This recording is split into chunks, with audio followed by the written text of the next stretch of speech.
Good day, folks. Coach Jason Capson here, and welcome to week 4 of the step-by-step guide to the new you. Today, the benefits of exercise.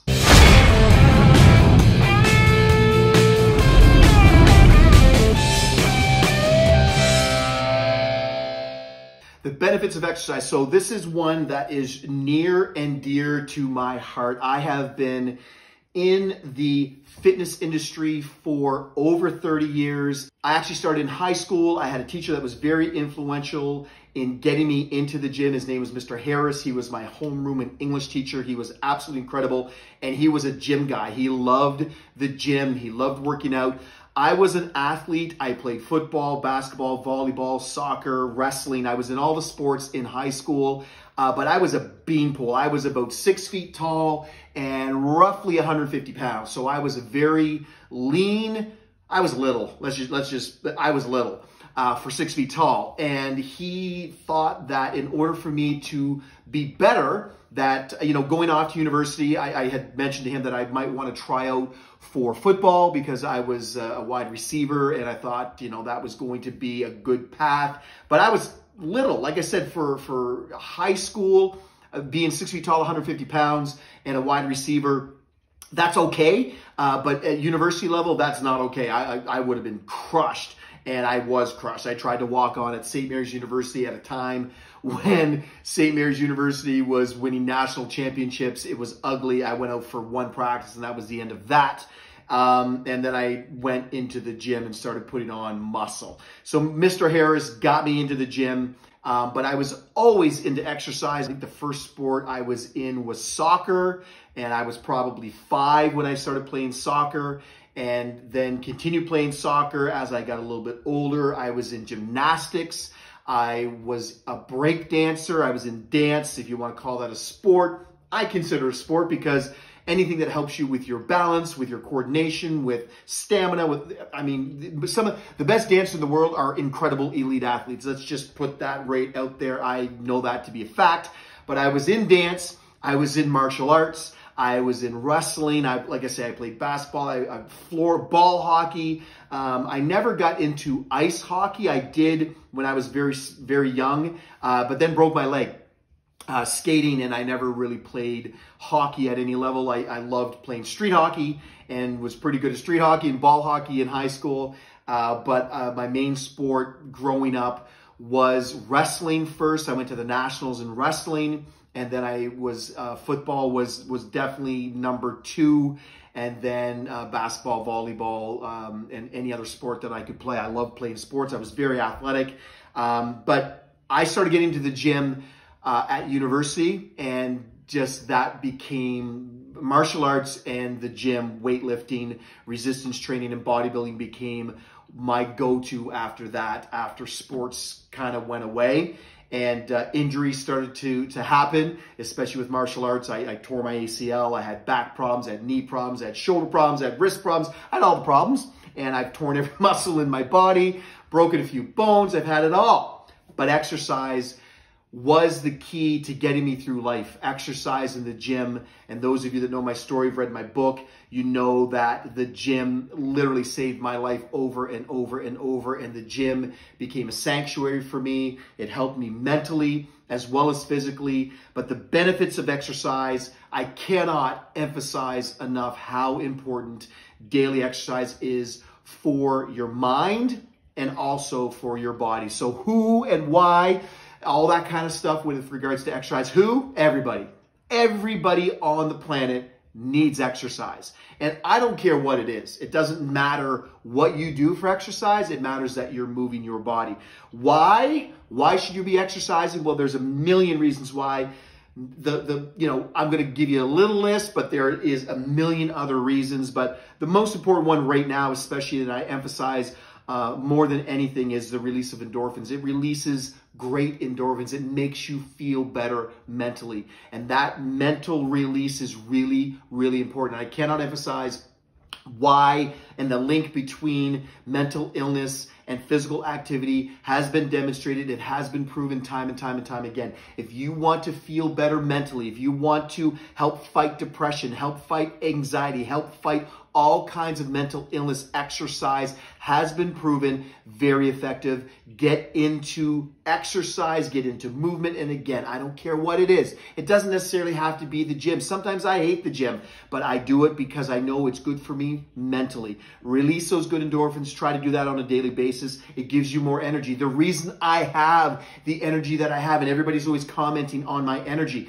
it's not because I drink coffee, because I've never even tasted coffee. This has never had coffee in its body. Imagine.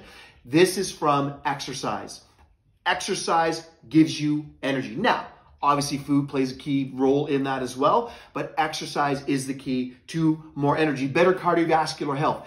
Get that exercise in and it will improve your heart. It will improve your lungs. It will improve your cardiovascular system, which helps you as you get older and as you age. By the way, there is this myth that as we get older, it gets worse and we can't and shouldn't be exercising. That is the furthest thing from the truth. Resistance training at any age has been proven. You can put on muscle at any age. You will improve bone density, which plays a huge role as you get a little bit older with resistance training. Cardiovascular, obviously, everyone knows the benefits of cardiovascular exercise, but don't neglect resistance training. Resistance training should come first. Cardiovascular exercise should come second. I try to do a combination of both. While I'm doing my resistance training, I take short breaks in between. So my resistance training becomes somewhat cardiovascular. Now, I also do cardiovascular exercise on top of my resistance training, and I would encourage you all to do that as well. If you want to follow my lead, I will happily lead you to the promised land. And it starts with resistance training. Once you get the resistance training down, adding the cardiovascular after your workout, great thing to do. Or if you want to do fasted cardio, that's what I choose to do. I find fasted cardio first thing in the morning. Not only are there benefits to burning fat, but I also find it sets the tone for the day. I don't do it for the fat burning. Yes, that's a bonus, but I do it because it sets the tone for the day. It releases those good endorphins, and it just makes the day better. Better clarity of mind. That's a good thing. Wouldn't you all like to have clarity of mind, better clarity of mind, especially in today's environment? Exercise does that as well. It also helps with sleep. People who exercise regularly have better sleep patterns. I'm not saying it's going to cure insomnia, but it definitely will help. The right nutrition at the right times, especially when you go to bed. Think fat, think protein. That's a pro tip for you.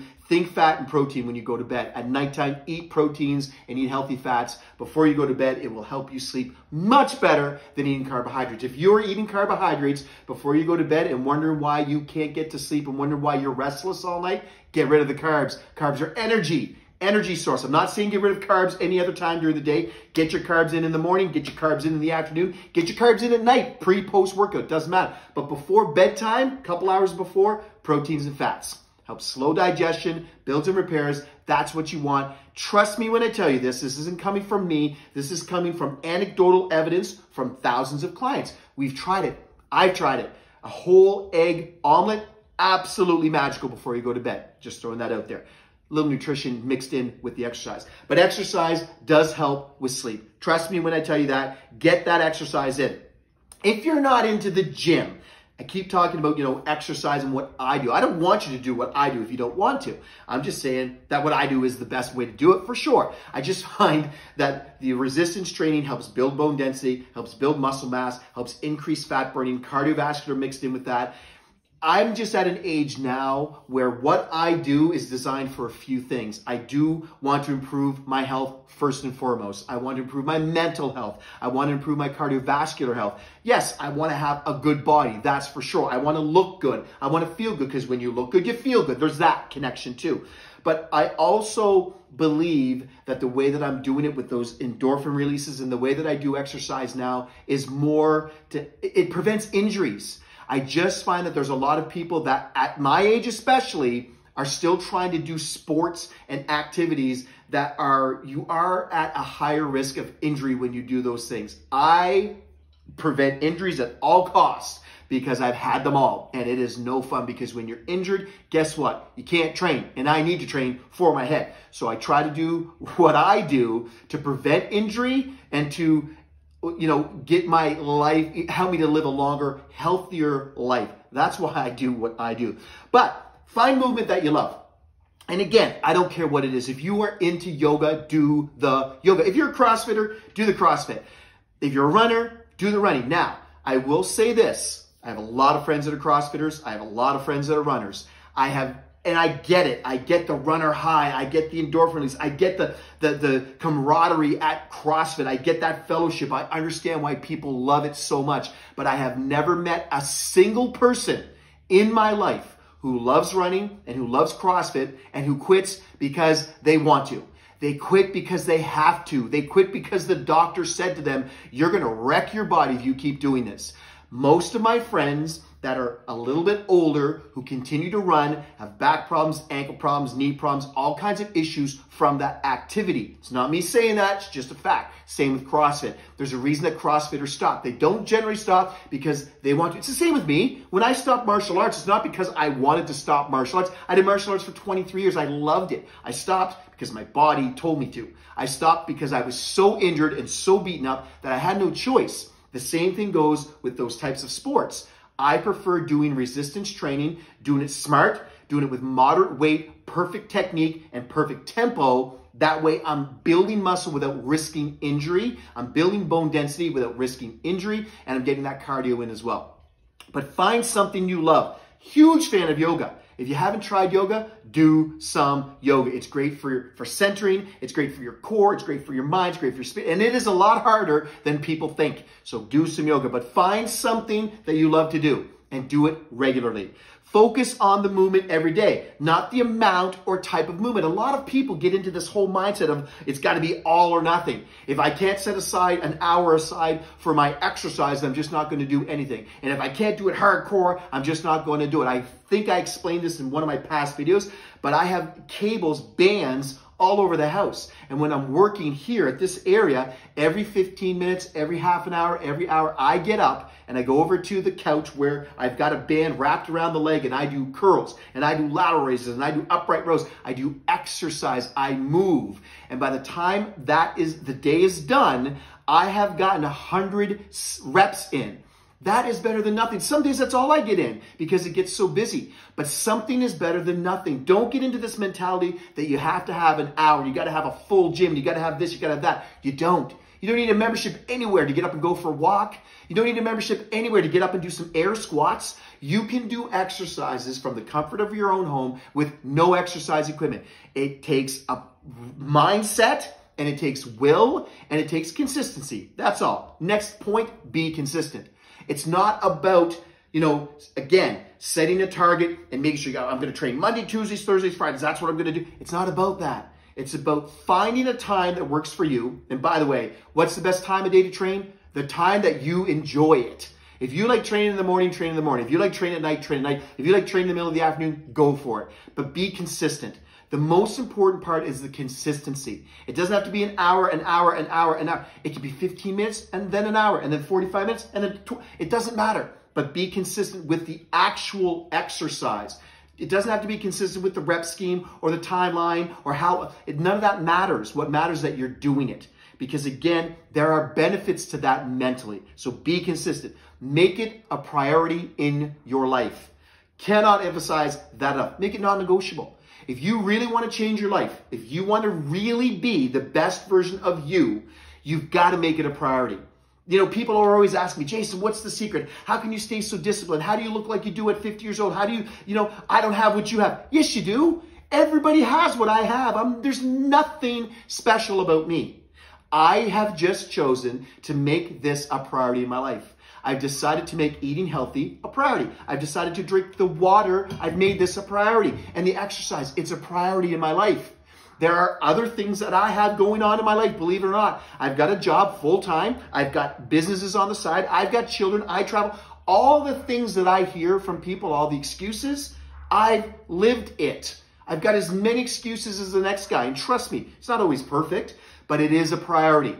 And you have to make exercise and you have to make this lifestyle a priority in your life. That's the only way that you will succeed. Schedule your movement into your routine. The same way that you schedule appointments, you schedule your hair appointments, you schedule your soccer games for your children, you schedule everything into your little appointment book, but sometimes you don't, two things. You don't schedule in the exercise and make it non-negotiable. It's kind of a, yeah, if I have time, I'll do it. No, Everything else in your life should be that, but not exercise. Exercise should be non-negotiable. Get it done first, and then the rest can come after. That way, you will ultimately become the best version of yourself. The second thing I want you to schedule in your calendar is your time off, is the rest period. I want you to make sure that you take time for yourself, take some downtime, and make sure you take care of yourself mentally and emotionally. Go for that walk in the woods, have that bath, go for that spa treatment, whatever it is, but make sure you take some time off for you. Goals for this week. The goals are increase your water. Again, I cannot emphasize this enough. I know I say this every single week, to increase your water by 0.5 liters. If you're at 2.5 liters, get up to 3. If you're at 3, get up to 3.5. If you're at 1, work on it. Get up to 2. So get 1.5 more liters of water in a day. Set a 5-week goal. We're at week 4 right now. I want you, now you're into it, now that you're mentally focused, I want you to set a goal. Where do you want to be in 5 weeks? What does that look like? Do you have a size pants that you want to fit into? Do you have an amount of steps that you want to get in the run of a day? Do you get 5,000 now? You want to get up to 10,000, whatever it is. Is it water? I'm going to get the 3 liters of water in a day. I'm going to get my 5 to 6 meals in. I'm going to do this. Whatever it is, I want you to set a 5-week goal. So today, sit down, think about it. Where do you want to be in 5 weeks? What do you want to look like? What does it feel like? Really visualize that. Make sure you've got that written down and make that your North Star. Make that something that you want to achieve in 5 weeks. Get at least 15 to 20 minutes of movement every single day. Again, I don't really care what that looks like, but get that absolutely non-negotiable into your calendar. The quote of the week from, again, Mr. Ryan Reynolds. Regardless of the progress or success you achieve at any given time, there is always another level. Discover more physical effort, more mental toughness, more emotional engagement, or combination of those things. These are limitless resources, but only you have the ability to tap into them. So find that next level in your body. Some people have pushed themselves in the past and think, okay, I gave it all. I did everything. So maybe you think that's what's happening right now. Maybe you think to yourself, I don't have time because my whole day I'm tapped out. I've got kids to take care of. I've got work. I've got all these things that are taking up all my time and effort, and I don't have any other resources. Yes, you do. I will say it again, and I will say this until I am gone from this planet. If you think that you've got too much on your plate, there are people that have more and who are doing this. If you think you're too busy, I know people who are busier who are doing this. If you think that you don't have the resources and you don't have the mental toughness, I know people who have it worse who are doing it. It's about a mindset and it's about a choice. Choose you and choose the best life you can possibly have. Take care, guys.